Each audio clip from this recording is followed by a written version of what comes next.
വാഹനം നിർത്തിയിട്ടിട്ട് ഹെഡ്ലൈറ്റ് ഡിമ്മാക്കാനോ അല്ലെങ്കിൽ park light മാറ്റാനോ വരെ മെനക്കെടാത്ത ആളുകളാണ് നമ്മുടെ നാട്ടിൽ ഇഷ്ടം പോലെയുള്ളത്. വണ്ടി ഓടിക്കുമ്പോഴുള്ള കാര്യം പിന്നെ പറയുകയേ വേണ്ട. അത്തരത്തിലുള്ള അശ്രദ്ധ കാരണം അമിത വെളിച്ചം മൂലമുണ്ടായ അപകടമാണ് നിങ്ങളിപ്പോൾ ഈ വീഡിയോയിൽ കാണുന്നത്. അതായത് എതിരെ വരുന്ന കാറുകാരൻ ഹെഡ്ലൈറ്റ് ഡിമ്മ് ചെയ്തിരുന്നുവെങ്കിൽ ഒരുപക്ഷെ അപകടത്തിൽപ്പെട്ട കാറിലെ ഡ്രൈവർക്ക് ആ മോട്ടോർ സൈക്കിൾ കൃത്യമായി കാണാമായിരുന്നു. റോഡിൽ നടക്കുന്ന പല ആക്സിഡന്റുകളിലും പ്രത്യേകിച്ച് വഴിയാത്രക്കാരെ തട്ടിയിടുന്ന കേസുകൾ നിരവധിയും എതിർദിശയിൽ നിന്ന് വണ്ടി ലൈറ്റ് ഡിമ്മാക്കാത്തത് കൊണ്ട് മാത്രം സംഭവിക്കുന്നതാണ്.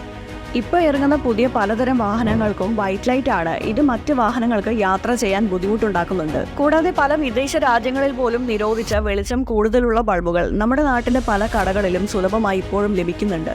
ഇക്കാര്യത്തിൽ കർശനമായ നടപടി വേണം. വാഹനവുമായി നിരത്തിലിറങ്ങുന്നവർ കൃത്യമായി റോഡ് നിയമങ്ങൾ പാലിക്കാൻ പ്രത്യേകം ശ്രദ്ധിക്കണം.